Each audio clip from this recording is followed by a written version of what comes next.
चलिए, कॉन्सेप्ट हम लोगों ने किया और कॉन्सेप्ट को शायद आपने अच्छे से समझ लिया।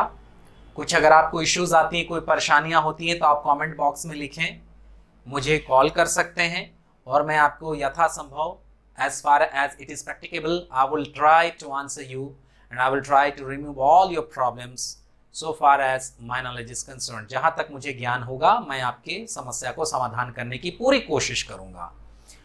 Now we are moving on to individual tenses। अब हम लोग एक एक करके individual tenses की ओर चलें, बट individual tenses की ओर चलने के पहले एक बार एक और छोटे से कॉन्सेप्ट पर बात करेंगे हम, और वो छोटा सा कॉन्सेप्ट है हमारा सब्जेक्ट वर्ब अग्रीमेंट। आप इस प्लस को हटा भी दें तो भी सेंटेंस पूरा हो गया। सब्जेक्ट वर्ब अग्रीमेंट, हम लोग इनके बारे में बात करने जा रहे हैं।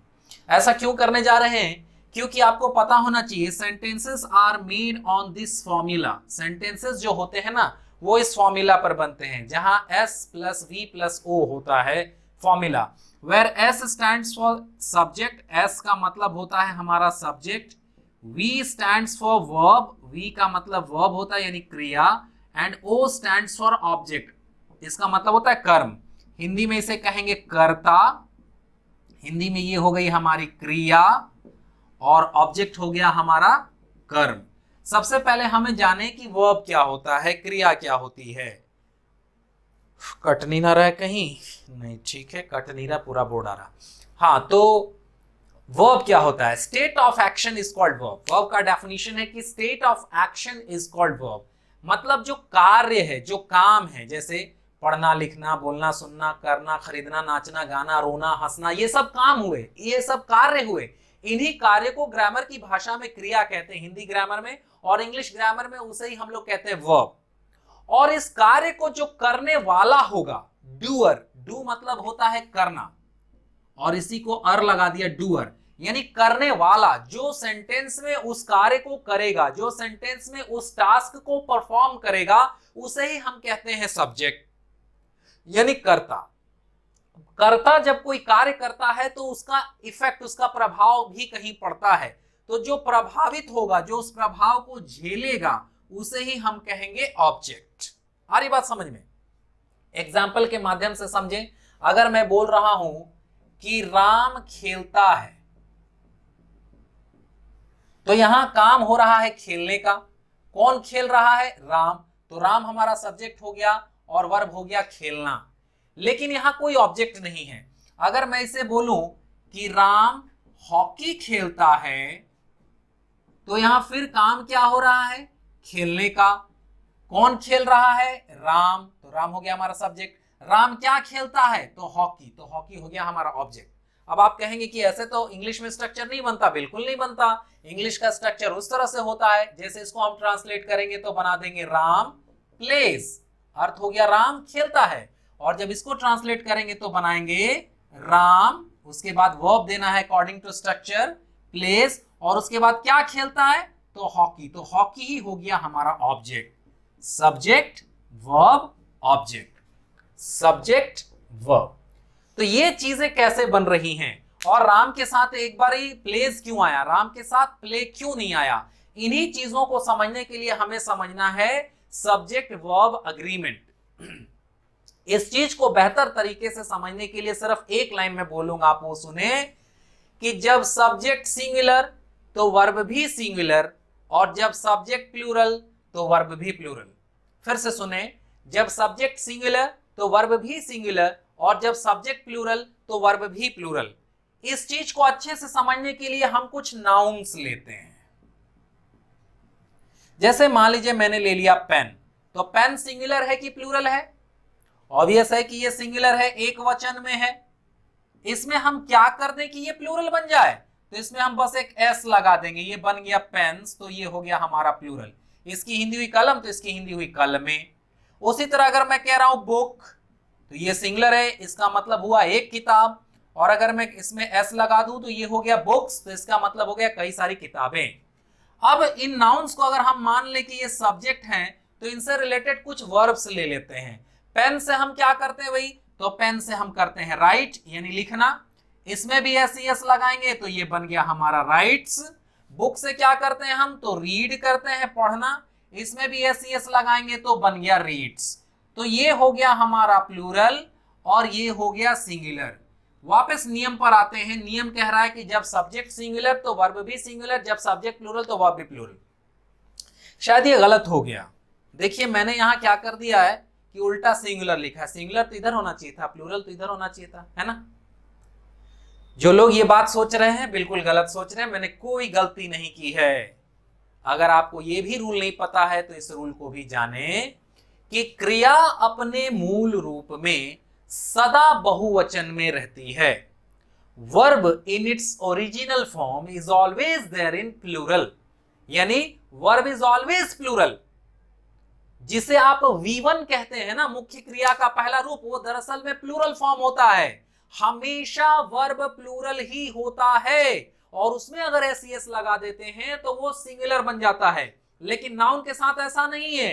नाउन सिंगुलर होता है नॉर्मल केसेस में, और उसमें एस लगाते तो प्लूरल बनता है। हालांकि नाउन कई बार प्लूरल भी होते हैं, कई बार सिंगुलर प्लूरल दोनों होते हैं, लेकिन मोटा मोटी जो आप ये समझे कि नाउन सिंगुलर होता है और उसमें एस लगा के प्लूरल बनाते हैं 75% केसों में। 25% केस और भी हैं, ग्रामर आप डिटेल से पढ़ेंगे तो जानेंगे। लेकिन ये तो 100% कंफर्म है कि जो वर्ब होता है वो प्लूरल ही होता है। फिर से सुने, क्रिया अपने मूल रूप में सदा बहुवचन में होती है। Verb is always plural in its original form. Verb हमेशा अपने ओरिजिनल फॉर्म में प्लूरल ही होता है, इसलिए गलत नहीं लिखा हुआ, ये 100% सही है। तो कहने का मतलब ये कि जब सब्जेक्ट में पेन रहेगा तो वर्ब हमेशा राइट्स ही लिखाएगा। जब सब्जेक्ट में बुक्स रहेगा तो वर्ब हमेशा रीड ही लिखाएगा। सब्जेक्ट सिंगुलर तो वर्ब भी सिंगुलर, सब्जेक्ट प्लूरल तो वर्ब भी प्लूरल। अगर ऐसे नहीं समझ में आ रहा तो ऐसे समझें कि जब सब्जेक्ट में एस नहीं लगा है तो वर्ब में एस लग गया, और जब सब्जेक्ट में ही एस लगा है तो वर्ब में एस नहीं लगा। ऐसे भी इसको समझ सकते हैं। चलिए अब अगर ऐसे समझ में आ गया है तो चीजों को क्लियर किया जाए। जैसे मान लीजिए मैंने कहा कि राम पढ़ता है, तो काम क्या हो रहा है भाई, पढ़ने का। पढ़ कौन रहा है, राम। तो पढ़ने का काम करने वाला सब्जेक्ट, कर्ता, डूअर। तो सब्जेक्ट सिंगुलर है कि प्लूरल है, तो सिंगुलर है, अकेले व्यक्ति है। तो इसके साथ हम क्या लिखेंगे, राम प्ले की राम प्लेज, तो लिखाएगा, सॉरी, राम रीड की राम रीड्स, तो लिखाएगा राम रीड्स। सब्जेक्ट सिंगुलर तो वर्ब भी सिंगुलर। आ रही बात समझ में। दूसरा सेंटेंस देखें कि राम और श्याम पढ़ते हैं। तो यहां देखिए काम तो अभी भी पढ़ना हो रहा है, लेकिन पढ़ दो लोग रहे हैं, राम और श्याम, यानी सब्जेक्ट हमारा प्लूरल हो गया। तो प्लूरल होने की वजह से इसको हम लोग प्लूरल वर्ब देंगे कि राम एंड श्याम रीड। अब यहां पर में हम रीड्स नहीं लगाएंगे। लेकिन अगर सेंटेंस रहे कि मैं पढ़ता हूं, तो यहां तो काम अभी भी पढ़ने ही का हो रहा है, और पढ़ने वाला मैं यानी सिंगल व्यक्ति, तो उस हिसाब से तो होना चाहिए आई रीड्स, क्योंकि सब्जेक्ट सिंगुलर तो वर्ब भी सिंगुलर, सब्जेक्ट प्लूरल तो वर्ब भी प्लूरल, तो होना चाहिए आई रीड्स। लेकिन होता तो नहीं है, ये तो गलत हो गया, और सही हो जाता है आई रीड। तो प्रश्न उठता है ऐसा क्यों। अब ऐसा क्यों हो गया, अभी जब मैंने नियम बताया आपको कि जब सब्जेक्ट सिंगुलर तो वर्ब भी सिंगुलर, जब सब्जेक्ट प्लूरल तो वर्ब भी प्लूरल, तो फिर यहां वो रूल क्यों खत्म हो गया, यहां वो नियम क्यों खत्म हो गया, वो नियम यहां क्यों नहीं काम किया। तो मैं आपको बताऊं कि इंग्लिश जो है ये कोई मैथमेटिक्स नहीं है जहां हर चीज 100% हो। मैथमेटिक्स में क्या होता है कि हम कोई भी चीज जब सॉल्व करते हैं तो किसी भी चीज को अपने आप में 100% मानते हैं, और 100% मान करके उसको सॉल्व करते हैं। लेकिन जब हम इंग्लिश पढ़ते हैं तो इंग्लिश में नथिंग इज 100%। किसी भी लैंग्वेज लिटरेचर में कोई चीज 100% नहीं होता, शुद्ध नहीं होता, उसमें कोई ना कोई त्रुटि, कोई ना कोई कमी रहती है, और उसी कमी को हम लोग कहते हैं एक्सेप्शन। एक्सेप्शन का मतलब ही होता है अपवाद। तो नियम के कई सारे अपवाद भी होते हैं, कई सारे एक्सेप्शन भी होते हैं, और उन्हीं अपवादों को जब हम लेते हैं जो नियम पे नहीं मानते हैं। इसीलिए आप में से जो भी बेसिक ग्रामर जानते होंगे उनको पता होगा कि थर्ड पर्सन सिंगुलर नंबर यानी ही, शी, इट या कोई भी एक नाम, सिंगुलर नंबर में कोई भी एक सिंगुलर नेम आ जाए तो इसी के साथ हम लोग वर्ब में एस या एस लगाते हैं या V5 लगाते हैं, बाकी सभी के साथ V1 V1 V1 ही लगाते हैं। यानी इस नियम को अगर आपको समझने में परेशानी है, कोई दिक्कत है, आपको नहीं समझ में आ रहा है, तो आप ये समझें कि ही शीट एक नाम के साथ ही वर्ब में एस एस लगेगा, बाकी किसी के साथ एस एस नहीं लगेगा, बाकी सभी के साथ हमारा ये लगेगा V1। अगर ऐसे समझ में आ रहा तो ऐसे समझे। मैंने पूरा कॉन्सेप्ट आपको खोल के रख दिया, पूरा कॉन्सेप्ट बता दिया आपको, इसमें जो समझ में आ रहा है, जैसे समझ में आ रहा है आप वैसे ही करें और इन चीजों को और बेहतर तरीके से करने की कोशिश करें। आई होप कि आपका जो ये बेसिक कॉन्सेप्ट है ये क्लियर हो जाएगा, और अगर बेसिक कॉन्सेप्ट क्लियर हो गया तो फिर हम लोग टेंस पर एक एक करके चलेंगे। Hello and welcome guys, this is Ashish Kumar and I welcome you all in yet another session of spoken English stuffs. Guys, we have had time and tense, the concept of time and tense in last class. हम लोगों ने last class में time और tense का concept पढ़ा and we got to know about few things. और कुछ मैंने basic concepts आपको पढ़ाया कि tense क्या है, time and tense में फ़र्क क्या होता है, कैसे पहचानेंगे कौन time है कौन tense है, और फिर हम लोगों ने थोड़ी बहुत बात करी थी सब्जेक्ट वर्ब एग्रीमेंट की, सब्जेक्ट और वर्ब और एग्रीमेंट की बात की थी, क्योंकि उसका भी टेंस में बड़ा इंपॉर्टेंट सा रोल है। अगर आप लोगों ने वो वीडियो हमारी मिस कर दी है जो फंडामेंटल्स ऑफ टेंस था, कॉन्सेप्ट ऑफ टेंस था, तो उसको काइंडली जाकर के पीछे देख लीजिए। मैं कोशिश करता हूँ कि इसका लिंक मैं डिस्क्रिप्शन में दे दूँ ताकि आपको वो भी चीज़ें आसानी से समझ में आ जाए। मैंने जो पढ़ाया था उसको एक क्विक रिकैप कर दूं कि मैंने पहले टेंस का ओवरव्यू बताया, फिर टाइम एंड टेंस के बीच का फर्क बताया, फिर मैंने बताया कि इंपॉर्टेंट टेंस कौन कौन से हैं और सब्जेक्ट और वर्ब एंड एग्रीमेंट का क्या रोल है हमारा टेंस के ऊपर। और ये सारी चीजों को करने के बाद आज हम लोग शुरू करते हैं अपना original setup and that is present indefinite. Guys, मैंने आपको पहले भी बोला था कि half of your spoken English is done when tense is done. मतलब आधा स्पोकन इंग्लिश उसी दिन हो गया जिस दिन टेंस हो गया, टेंस पर कमांड हो गया, टेंस पर सेंटेंस को सेट करना आपको आ गया। क्योंकि इंग्लिश बोलने में बहुत जरूरी होता है कि आपको टेंस पर कमांड हो, तभी जाकर के आप चीजों को सही तरीके से एक्सप्लेन कर सकते हैं। तो चलिए हम लोग देखना शुरू करते हैं प्रेजेंट इंडेफिनिट। मैं जो यहाँ आपको टेंस पढ़ा रहा हूँ वो पूरी डिटेल में टेंस पढ़ा रहा हूँ। मेरा उद्देश्य ये है, my only motto and aspect is that not only I want you to have good command over tense, that you all may speak good in English, but I also want to have that sort of command over tense that you may also crack the competitive questions related to it.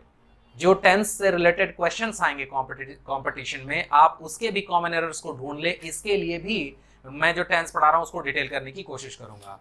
देखिए, सबसे पहले तो हम लोग इस tense का translations बनाना सीखें। कोई भी एक नॉर्मल सा सेंटेंस ले लेते हैं, जैसे राम हॉकी खेलता है, तो इसे ट्रांसलेट करेंगे तो बनाएंगे राम प्लेज हॉकी। ऐसा क्यों होगा? तो ऐसा इसलिए होगा कि प्रेजेंट इंडेफिनिट का स्ट्रक्चर कहता है कि subject is followed by V1 और V5। V5 का मतलब यहां होता है वर्ब प्लस एस या ES फॉलोड बाय ऑब्जेक्ट। आप देख सकते हैं कि प्ले हमारा वर्ब है, राम हमारा सब्जेक्ट है और हॉकी हमारा ऑब्जेक्ट है। V5 किसके साथ लगता है भाई? तो ये कल मैंने बताया था कल की वीडियो में कि ही, शी, इट या एक नाम, यानी थर्ड पर्सन सिंगुलर नंबर के साथ हमारा वर्ब प्लस SES लगता है, और बाकी सभी के साथ, बाकी जितने होंगे बाकी सभी के साथ हमारा लग जाएगा V1। ठीक है, लेकिन ये तो हो गया हमारा affirmative structure, the sentence which is accepted. वह वाक्य जिसको स्वीकार कर लिया जाए उसे ही हम स्वीकारात्मक या सकारात्मक वाक्य कहते हैं। मतलब अपनी भाषा में समझे कि उसमें ना, नहीं इत्यादि कुछ नहीं लगा रहे, तो उसे ही हम अफर्मेटिव सेंटेंस कहते हैं, सकारात्मक वाक्य। लेकिन अगर हमें अब नेगेटिव स्ट्रक्चर बनानी है, हमें बनाना है कि ना नहीं लगा हुआ रहे सेंटेंस में, तो क्या करेंगे? तो किसी भी सेंटेंस को नेगेटिव बनाने के लिए, to make any sentence into a negative one, we need to put no or not somewhere in the sentence. हमें सेंटेंस में कहीं ना कहीं नो और नॉट लगाना पड़ता है, but we can't put no or not anywhere in the sentence, we need to put it along with an auxiliary verb. हम no or not कहीं भी अपने मन से नहीं लगा सकते हैं, हमें जब भी उसे लगाना होता है किसी न किसी ऑक्सिलियरी वर्ब के साथ, सहायक क्रिया के साथ, हेल्पिंग वर्ब के साथ। और आप देख पा रहे हैं कि यहाँ सब्जेक्ट के बाद सीधे मेन वर्ब आया हुआ है। Unfortunately there is no auxiliary verb right over here. तो प्रेजेंट इंडेफिनिट में क्या होता है कि दो ऑक्सिलियरी वर्ब्स छिपे हुए रहते हैं, डू एंड डज। ये दोनों ऑक्सिलियरी वर्ब्स हमारे छिपे हुए रहते हैं। And when we start using negative and other conjugation forms, तब हमारा वो एक्टिवेट हो जाता है। मतलब अगर हमें नेगेटिव बनाना है तो सबसे पहले सब्जेक्ट तो लिखेंगे ही, उसके बाद उनको ले लेंगे।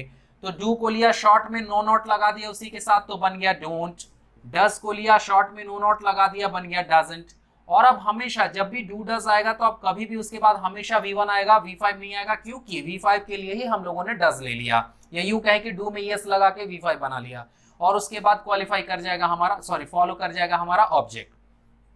ये हो गया हमारा नेगेटिव स्ट्रक्चर। अगर हम इसका इंट्रोगेटिव बना रहे, the sentence which is asked, वह वाक्य जिससे प्रश्न किया जाए, जिससे पूछा जाए, उसे ही हम कहते हैं इंट्रोगेटिव सेंटेंस। तो किसी भी सेंटेंस को इंट्रोगेटिव करने के लिए, किसी भी सेंटेंस को प्रश्नवाचक बनाने के लिए, we need to put the auxiliaries before the subject. हमें ऑक्सिलरी वर्ब्स को उठा करके सब्जेक्ट के पहले रख देना होता है।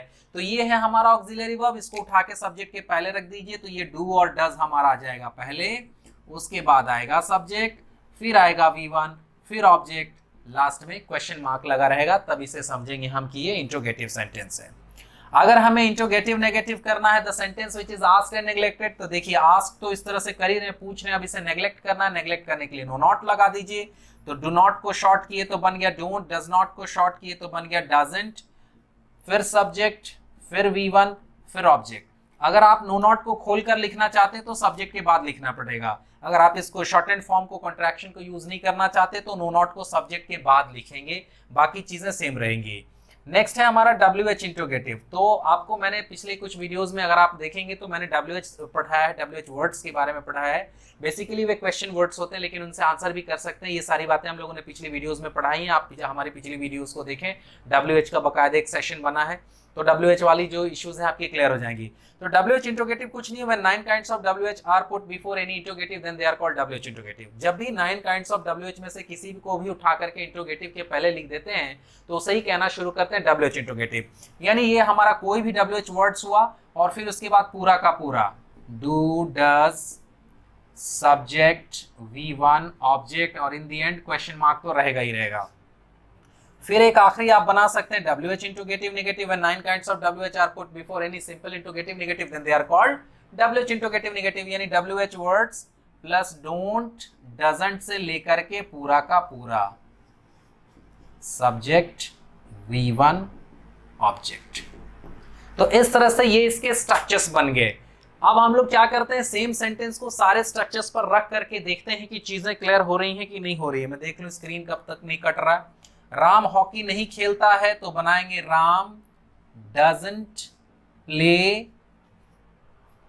Hockey, Ram doesn't play hockey, ये हमारा बन गया नेगेटिव। अब हमें बनाना है कि यार राम हॉकी खेलता है, तो देखिए लिखा हुआ है कि डू डज को आगे लाइए, तो इसमें से डज को आगे ले आएंगे। उसके बाद कह रहा है सब्जेक्ट लिखिए, तो सब्जेक्ट है हमारा राम। उसके बाद कह रहा है वर्ब लिखिए, तो V1 ले लिया हमने प्ले, और उसके बाद ऑब्जेक्ट लिख दीजिए hockey. Does Ram play hockey, last में क्वेश्चन मार्क लगेगा ही लगेगा। इंट्रोगेटिव नेगेटिव करना है तो बस उस आगे आए हुए डज में नो नॉट लगा दीजिए, तो ये बन गया doesn't Ram play hockey, last में क्वेश्चन मार्क लगेगा ही लगेगा। WH वाला करना है तो डू डज के पहले WH लगा दीजिए। जैसे मेरे को कहना है कि राम कहाँ हॉकी खेलता है, तो कहाँ का इंग्लिश इसके पहले रख दीजिए। कहाँ का इंग्लिश होता है वेयर, डज, राम, और उसके बाद rest of the things will remain same, last में केवल क्वेश्चन आ जाएगा। और अगर हमें कहना है कि राम क्यों नहीं हॉकी खेलता है, तो क्यों का इंग्लिश यहाँ जो है ये WH के स्थान पर रखिए, बाकी चीजें सेम रहेंगी। क्यों का इंग्लिश होता है वाई, तो लिख दिया वाई डजंट, या वाई डज राम नॉट, ऐसा भी लिख सकते हैं, why doesn't Ram play hockey, last में क्वेश्चन मार्क लगा ही लगा रहेगा। तो इस तरह से आप किसी भी एक सेंटेंस का 5 और फॉर्म बना सकते हैं, यानी कुल मिला के 6 फॉर्म्स बना सकते हैं, और उसे ही हम कंजुगेशन फॉर्म के तहत रखते हैं। कोई भी सेंटेंस, जैसे तुम पढ़ते हो तो यू रीड, तुम नहीं पढ़ते हो तो यू डोंट रीड। क्या तुम पढ़ते हो, डू यू रीड। क्या तुम नहीं पढ़ते हो, डोंट यू रीड। तुम कब पढ़ते हो, व्हेन डू यू रीड। तुम क्यों नहीं पढ़ते हो, व्हाई डोंट यू रीड। इस तरह से। अच्छा, ये तो अफर्मेटिव से बाकी बनाए गए, इनमें से कोई एक ले लें। जैसे क्या वह खाती है, तो हो गया डज शी ईट। अब हमें इसका अफर्मेटिव बनाना है तो वो हो जाएगा कि वह खाती है, तो शी ईट्स। सीधे देखिए, शी ईट्स, वह नहीं खाती है, शी डजंट ईट। मैं नहीं पढ़ता हूं तो आई डोंट स्टडी। क्या हो जाएगा अफर्मेटिव? मैं पढ़ता हूं, आई स्टडी। क्या मैं पढ़ता हूं? Do I study. वह कब घर आती है? तो कब का English when. Does she come home, when does she come home. तो इसका अफर्मेटिव क्या हो जाएगा? वह घर आती है, शी कम्स होम। नेगेटिव क्या हो जाएगा? वो घर नहीं आती है, she doesn't come home. Interrogative क्या हो जाएगा? क्या वह घर आती है, डज शी कम होम। तो इस तरह से कोई एक अगर आप स्ट्रक्चर लें तो बाकी के 5 स्ट्रक्चर अगर आप कर पा रहे हैं तो इसका मतलब है आपका कंजुगेशन फॉर्म क्लियर है और सेंटेंस को टेंस पर सेट करना आपको आ गया है। क्योंकि यही बात तो आपको बोलने वक्त भी यूज करनी है ना। अभी हम लोगों ने यहां तो पूरा स्ट्रक्चर बना करके रख दिया, आप देख रहे हैं कि पूरे का पूरा यहां स्ट्रक्चर रखा हुआ है, लेकिन ये तो लिखा हुआ है, आप कॉपी किताब लेकर के तो इंग्लिश बोलेंगे नहीं। The thing is that you need to speak by your mouth all of a sudden. उस समय थोड़ा बहुत ग्रामेटिकल मिस्टेक्स हो सकता है, it is the 100% possibility that you may mistake such type of errors, but you don't have to look forward for that, you just need to try। आपको कोशिश करनी है और इन स्ट्रक्चर्स पर आप जब सेंटेंस बोलने लगेंगे ना, मुंह से जब बोलने लगेंगे ना, लिख लिख करके, तो प्रैक्टिस बहुत होगी शायद आप लोगों को और आप इस तरह के सेंटेंसेस बड़े आराम से ट्रांसलेट कर लेते होंगे। आप में से कई ऐसे होंगे जिनको बिल्कुल नहीं पता होगा, तो उनके लिए तो मैं पढ़ा ही रहा हूं, आपको चीजें समझ में आ जाएंगी। लेकिन अगर कर पाते हैं और उसके बाद भी इंग्लिश बोलने में परेशानी होती है तो इसका मतलब है कि आपको प्रैक्टिकल नहीं है। प्रैक्टिकल का मतलब मुंह से बोलने की आदत नहीं है। तो अब आपको यही करनी है कि सेंटेंसेस किसी से बुलवाएं, रादर देन किताब उठा करके कॉपी पे ट्रांसलेट करने की बजाय आप किसी तरह का एक्सरसाइज उठा लें, किसी ट्रांसलेशन की बुक उठा लें और किसी अपने फ्रेंड को दें और बोले कि जरा पूछो तो मुझसे, और आप उसे ट्रांसलेट करने की कोशिश करें। एक बार उसको आप बनवा भी लें, अगर कोई ये हो तो मतलब कॉपी पर लिख भी लें। तो इससे क्या होगा? आपको प्रैक्टिकल एक्सपोजर मिलेगा और जब प्रैक्टिकल एक्सपोजर मिलेगा तो आप बड़े आसानी से चीजों को ट्रांसलेट कर पाएंगे। ये तो हो गई हमारी ट्रांसलेशन की बात। अब अगर आप बिहार में रहते हो, अगर आप बिहार के स्टूडेंट हो, तो हमारे यहाँ एक किताब बड़ी पॉपुलर है, ऑक्सफोर्ड करंट इंग्लिश ग्रामर और ऑक्सफोर्ड करंट इंग्लिश ट्रांसलेशन। आप क्या करें? ऑक्सफोर्ड करंट इंग्लिश ट्रांसलेशन की बुक लें, उसमें टेंस में जाएं और टेंस में से प्रेजेंट इंडेफिनिट उठा करके उसकी ट्रांसलेशंस करने की कोशिश करें। मैं आपको बताऊं कि एक एक स्ट्रक्चर्स पर बहुत सारे स्ट्रक्चर दे रखा है उस बुक में। इस एक एक स्ट्रक्चर पर आप देखेंगे बहुत सारे एक्सरसाइजेस दिए हुए हैं, तो सारे एक्सरसाइजेस आप करें। अगर आपके पास फुर्सत है, टाइम है, तो आप पूरा एक्सरसाइज बनाने की कोशिश करें, पूरे एक्सरसाइजेस बना लें। और अगर आपको पॉसिबल नहीं है तो इनमें से उसमें दे रखा हुआ है मिसलेनियस, तो आप मिसलेनियस एक्सरसाइज बनाएं। और एक आपको दे रखा है उसमें एडवांस लर्नर, तो आप एडवांस लर्नर्स भी बना सकते हैं। एडवांस लर्नर्स बना करके, और उसमें अगर आपको कोई भी इश्यूज आ रही है अगर आपको चीजें नहीं समझ में आ रही, कोई डाउट हो रहा है, तो आप क्या करें? आप कमेंट बॉक्स में वो ट्रांसलेशन को लिख दें, वो हिंदी को लिख दें और मैं उसकी आपको इंग्लिश बताने की कोशिश करूंगा, मैं बताऊंगा। अच्छा, आप में से अगर जो आउटसाइड हमारे बिहार के आउटसाइड वाले हैं, दूसरे स्टेट्स के लोग हैं, and if you are watching our videos, if you are watching this sort of things, and if you also want to have a good command over your translations package, translation stuff, आप उसमें भी translations पर काम करना चाहते हैं, तो not a big deal, आपके पास जो भी बुक्स आती हैं उससे आप translations बनाओ और जो sentences आपके फंसते हैं तो comment box में लिखो। मैं पूरी कोशिश करूंगा कि मैं आपको सही आंसर्स बताऊं और अगर बहुत ज्यादा डाउट्स होंगे तो मैं नेक्स्ट वीडियो में उसको क्लैरिफाई भी करने की कोशिश करूंगा। किसी तरह की वीडियो, आज मान लीजिए मैं तो वीडियो आज शूट कर रहा हूं और ये मेरी वीडियो साल भर बाद देखी जाए, तो उस वक्त भी जिनको डाउट्स होंगे, मैं जहां तक मुमकिन होगा, कोशिश पॉसिबल होगा, मैं आपके आंसर्स करने की कोशिश करूंगा, बिल्कुल कोशिश करूंगा। तो ये तो हो गए ट्रांसलेशंस के स्टफ। अब हम लोग बात करते हैं कि प्रेजेंट इंडेफिनिट यूज कहां कहां होता है। चलिए अब जरा बात करते हैं यूज ऑफ प्रेजेंट इंडेफिनिट, मतलब प्रेजेंट इंडेफिनिट कहां कहां यूज होता है, किस तरह के सेंस में यूज होता है। सबसे पहली बात तो आप ये जाने कि टेंस को लेकर के जो ट्रेडिशनल ग्रामरियंस है और जो मॉडर्न ग्रामरियंस हैं उनके बीच में थोड़ा सा फर्क है। और मॉडर्न ग्रामर में कई तरह की चीजें निकल कर आई हैं। मॉडर्न ग्रामरियंस का ये कहना है कि टेंस में पास्ट टेंस बकवास है, पास्ट टेंस जैसा कोई चीज ही नहीं होता, और अगर पास्ट टेंस में कुछ है भी तो केवल एक ही है और वो है past indefinite tense. Modern grammarians ये भी कहते हैं कि फ्यूचर टेंस जैसी कोई चीज नहीं है, फ्यूचर टेंस बकवास। अगर फ्यूचर टेंस में कुछ एक है भी काम लायक तो वो है फ्यूचर इंडेफिनिट टेंस। आपको जानकर बड़ा आश्चर्य होगा कि प्रेजेंट इंडेफिनिट में तीनों टेंस को लिखा जा सकता है। खैर, सिलसिलेवार ढंग से शुरू करते हैं कि प्रेजेंट इंडेफिनिट का यूज पहले वहां करते हैं इसके नाम से ही जाहिर है प्रेजेंट इंडेफिनिट, जहां पर कोई चीज डेफिनेट ना हो। नॉर्मली ऐसा काम जो कल भी होता था, आज भी होता है और कल भी होता रहेगा, नॉर्मल सी बातें होती हैं, तो उसे हम प्रेजेंट इंडेफिनिट में बनाते हैं। जैसे मान लीजिए मैंने कहा कि आई गो टू कॉलेज, मैं कॉलेज जाता हूं, नॉर्मल सा काम है, इसे प्रेजेंट इंडेफिनिट में बनाया हम लोगों ने। प्रेजेंट की आदत को व्यक्त करने के लिए भी, to show the present habit, we also use present indefinite tense, है ना, प्रेजेंट की आदत को व्यक्त करने के लिए। जैसे मान लीजिए कोई भी ले लेते हैं प्रेजेंट की आदत, the doctor drinks goats milk, doctor साहब बकरी का दूध पिया करते हैं, ठीक है। तो यहां उनकी आदत है, तो आदत को भी हम लोगों ने प्रेजेंट की आदत को किस टेंस में डिनोट करा, प्रेजेंट इंडेफिनिट टेंस। उसके बाद यूनिवर्सल ट्रुथ, ध्यान से सुने, यूनिवर्सल ट्रुथ, शाश्वत सत्य, चिरंतन सत्य, जो ना कभी बदला है और ना कभी बदलेगा। यूनिवर्सल ट्रुथ को हमेशा और हमेशा सिर्फ और सिर्फ एक ही टेंस में व्यक्त किया जाता है, that is present indefinite tense. जैसे the sun rises in the east, ये यूनिवर्सल ट्रुथ है कि जो सूरज है वो पूरब में ही उगता है। मैन इज मॉर्टल, इंसान मरणशील है, ये यूनिवर्सल ट्रुथ है, जिसने जन्म लिया है उसे मरना ही मरना है। तो जो भी यूनिवर्सल ट्रुथ होता है उसे भी हम प्रेजेंट इंडेफिनिट टेंस में ही बनाते हैं।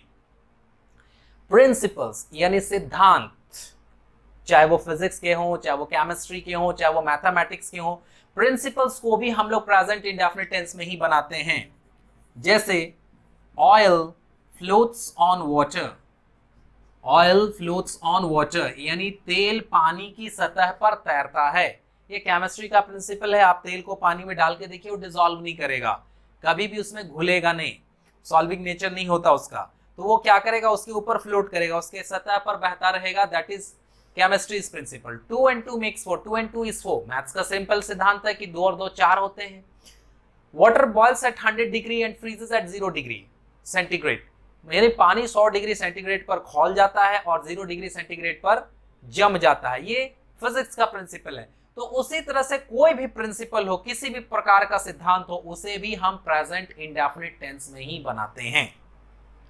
उसके बाद इमोशंस, मेंटल थिंग्स जो होती है, इमोशंस होती हैं, उसे भी व्यक्त करने के लिए हम प्रेजेंट इंडेफिनिट टेंस का यूज करते हैं। जैसे देखिए, आई लव रेड रोज, मुझे लाल गुलाब पसंद है। आप लाल गुलाब देखते हैं तो आपको मेंटल फीलिंग आती है, अच्छा लगने लगता है, इमोशंस की बात आती है, हम लोग उसको भी प्रेजेंट इंडेफिनिट में बनाया। आई हेट बेगर्स, नफरत होता है मुझे भिखारियों को देख करके, इमोशन से गुस्सा आने लगता है आपको भिखारियों को देख करके, उस सेंटेंस को भी प्रेजेंट इंडेफिनिट टेंस में बनाया। यानी इमोशंस, मेंटल फीलिंग्स भी जो होती है उसे भी हम प्रेजेंट इंडेफिनिट टेंस में बनाते हैं। अब आ रहे इंपॉर्टेंट रूल्स, ये तो नॉर्मल रूल्स थे, थोड़े से इंपॉर्टेंट रूल्स पर ध्यान दें। इंपॉर्टेंट रूल नंबर 1 कि भविष्य में होने वाले कार्यक्रम पूर्व निर्धारित यदि हो, भविष्य में होने वाले कार्यक्रम योजनाएं यदि पूर्व निर्धारित हो, मतलब प्री डिसाइडेड हो कि कब होंगी, टाइम वगैरह उनका फिक्स्ड रहे, तो उसे हम फ्यूचर इंडेफिनिट टेंस में ना बना करके प्रेजेंट इंडेफिनिट टेंस में ही बनाते हैं। जैसे एग्जांपल के तौर पर समझे, द प्लेन, छोड़िए प्लेन वाला एग्जांपल से ज्यादा इंपॉर्टेंट एग्जांपल देते हैं आपको। जैसे the prime minister comes here on Monday, the prime minister comes here on Monday, मतलब हुआ प्रधानमंत्री सोमवार को यहां आएंगे। यहां सेंस ये निकलेगा नहीं कि प्रधानमंत्री यहां आते हैं। देखिए, अगर हम इस मंडे को हटा दें, इस पूरे के पूरे मंडे को हटा दें और बस इतना लिखें कि द प्राइम मिनिस्टर कम्स या the prime minister comes here, तो हिंदी होगी कि प्रधानमंत्री यहां आते हैं। लेकिन जैसे हम लोगों ने इनमें एडवर्ब ऑफ टाइम लगा दिया तो सेंस निकला कि प्रधानमंत्री यहां आएंगे। ये गागेगी का सेंस, फ्यूचर का सेंस कब निकला, जब हम लोगों ने उसमें फ्यूचर डिनोटिंग टाइम पुट कर दिया, भविष्य की ओर बताने वाला कोई एक समय लगा दिया, तो वो प्रेजेंट टेंस का होते हुए भी भविष्य की ओर इशारा करने लग गया। यानी भविष्य में होने वाले कार्यक्रम, पूर्व निर्धारित योजना को बताने के लिए भी प्रेजेंट इंडेफिनिट टेंस का यूज होता है, बट उसके साथ भविष्य की ओर इशारा करने वाला, फ्यूचर की ओर डिनोट करने वाला एडवर्ब ऑफ टाइम का यूज बहुत जरूरी है। ठीक है, पास्ट में घटी घटना, जो इवेंट होते हैं, जो एक्टिविटीज हैं जो पास्ट में ऑलरेडी घट गई, उसको भी व्यक्त करने के लिए हम प्रेजेंट इंडेफिनिट टेंस का यूज कर सकते हैं। अभी मैंने कहा आपको कि मॉडर्न ग्रामेरियंस कहते हैं कि पास्ट टेंस बकवास है, अगर पास्ट टेंस में कुछ है भी तो एक पास्ट इंडेफिनिट टेंस है। फ्यूचर टेंस बकवास है, अगर फ्यूचर टेंस में कुछ है भी तो वो फ्यूचर इंडेफिनिट टेंस है। और मैंने आपको पहले ही कहा कि तीनों टेंस को हम लोग प्रेजेंट इंडेफिनिट टेंस में लिख सकते हैं। तो प्रेजेंट इंडेफिनिट या प्रेजेंट टेंस को तो प्रेजेंट में लिख ही रहे हैं, आपको दिख ही रहा है, और ये फ्यूचर को भी देखिए हम लोगों ने लिख दिया।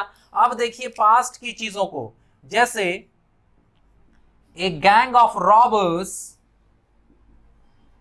डाकुओं के एक दल ने attacks the village last night, यानी डाकुओं के एक दल ने कल रात गांव पर हमला किया। देखिए अटैक्स लिखा हुआ है तो हिंदी होनी चाहिए कि डाकुओं का एक दल गांव पर हमला करता है, लेकिन फिर यहां देखिए लास्ट नाइट लिखा हुआ, तो लास्ट नाइट का मतलब हुआ पिछली रात, बीती रात। तो ये सेंस फिर वहां पर मैं एडवर्ब ऑफ टाइम लगने की वजह से निकला कि डाकुओं के एक दल ने कल रात गांव पर हमला किया। आ रही बात समझ में?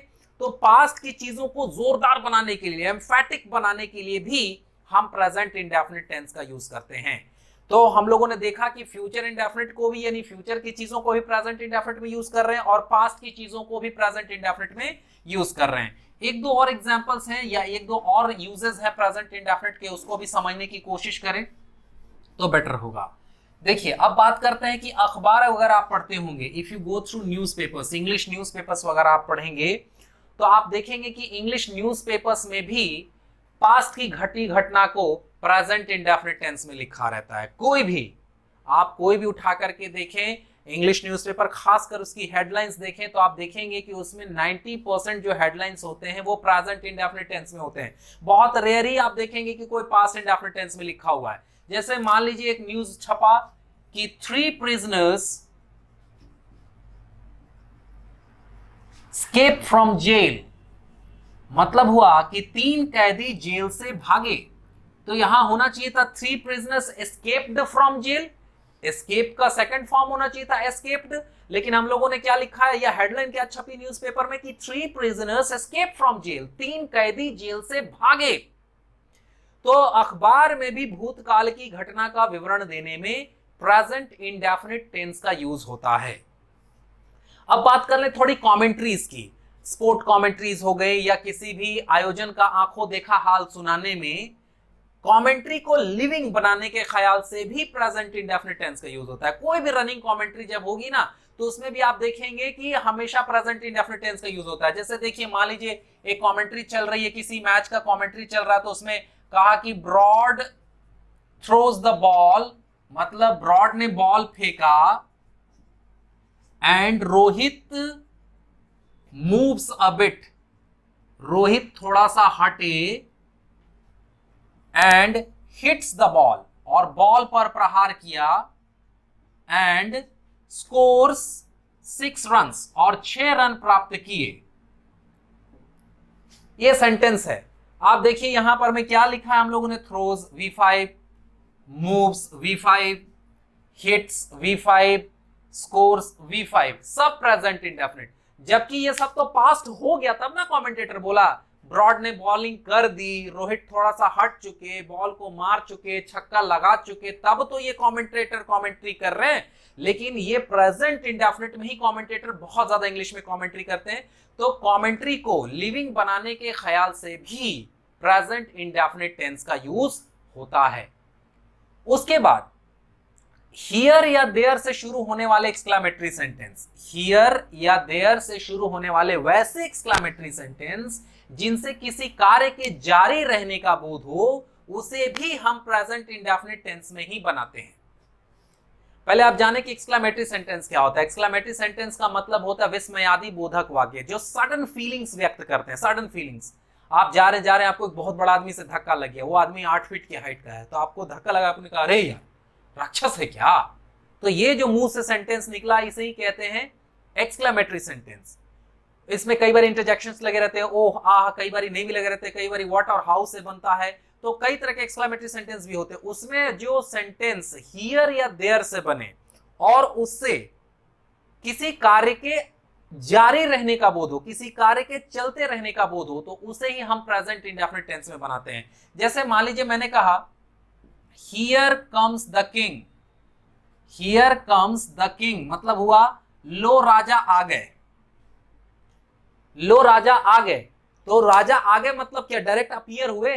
नहीं, राजा साहब के आने का कार्यक्रम अभी चल रहा है, मतलब वो पैदल पैदल पैदल पैदल आ रहे, किसी ने देख लिया और कि राजा साहब चले हैं तो उसने कहा लो राजा आ गए। आ गए मतलब क्या डायरेक्ट यहां अपीयर नहीं हुए, उनके आने का काम अभी जारी है। तो हियर या देयर से एक और एग्जांपल ले लीजिए, देयर गोज द बस, लो बस गई, लो बस चली, देयर गोज द बस। आप जब आप में से अगर कोई क्रिकेट का फैन होगा तो आपने देखा होगा जब हमारे रवि शास्त्री साहब इंडियन टीम के कोच नहीं थे तो उस वक्त वो कमेंटेटर थे, तो जब भी कोई बैट्समैन बॉल को मारता था ना तो कहते थे there she goes up and high on to the stands, huge hit, 6 runs, what a good shot, इस तरह से कहते थे। तो देयर शी गोज क्यों बोला उन्होंने? लो वह चली, अभी बॉल कहां जाएगी पता नहीं है, बॉल कहां जाएगी पता नहीं, देयर शी गोज, लो वह चली। हो सकता है कैच हो जाए, हो सकता है मिडफील्ड में कहीं भी गिर जाए जहां फील्डर्स ही ना हो, स्टैंड्स पर चला जाए, छक्का हो जाए, एक बार ग्राउंड में गिर करके जाए, बाउंड्री हो जाए, 4 रन हो जाए, कहां जाएगी पता नहीं है। इसीलिए उन्होंने वो ये इसको बड़ा यूज करते थे, देयर शी गोज, लो वह चली। तो इसी तरह से हियर या देयर से प्रारंभ होने वाले वैसे एक्सक्लेमेटरी सेंटेंस जिनसे किसी कार्य के जारी रहने का बोध हो, उसे भी हम प्रेजेंट इंडेफिनिट टेंस में बनाते हैं। हालांकि प्रेजेंट इंडेफिनिट टेंस में एक और चीज का यूज होता है जिसे हम कंडीशनल सेंटेंस कहते हैं। उसमें फ्यूचर इंडेफिनिट और प्रेजेंट इंडेफिनिट का अमलगमेशन होता है, मिक्स करके उसे बनाया जाता है। उस चीज को मैं आपको किसी और क्लास में पढ़ाऊंगा क्योंकि वो कंडीशनल सेंटेंस के तहत आते हैं, शर्त वाले वाक्य के तहत आते हैं, तो उन्हें मैं किसी और क्लास में आपको समझाऊंगा, बताऊंगा, पढ़ाऊंगा और आप देखेंगे कि वो चीजें आपके लिए वो भी बड़ी आसानी से समझ में आएगी। एक दिन में इतना ज्यादा चीज मुझे लगता है काफी है।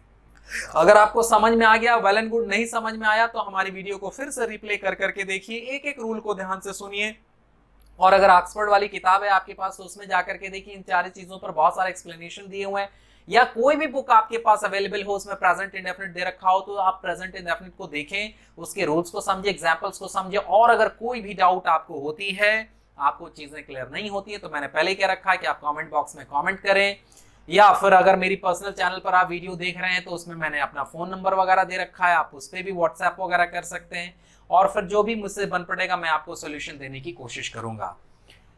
आज के लिए मैं इतना ही रखूंगा। मुझे लगता है प्रेजेंट इंडेफिनिट पर काफी बड़ा सेशन बन चुका हम लोगों का ऑलरेडी, और जो भी इश्यूज आएंगे आप उनसे पूछें और मैं फिर नेक्स्ट सेशन में मिलूंगा, और मैं पहले एक साथ तीनों इंडेफिनिट्स खत्म करूंगा, फिर कंटिन्यूअस सिर्फ ऑपेक्स। ऐसे ये नहीं कि मैंने प्रेजेंट इंडेफिनिट शुरू किया तो मैं आप प्रेजेंट कंटिन्यूअस पे आऊंगा। मैं नेक्स्ट वीडियो में मिलता हूं आपके साथ पास्ट इंडेफिनिट पर। तब तक के लिए keep watching and keep learning, and thanks for watching my video. If you have really liked it, please do subscribe and share. Thanks once again. Have a great day, guys.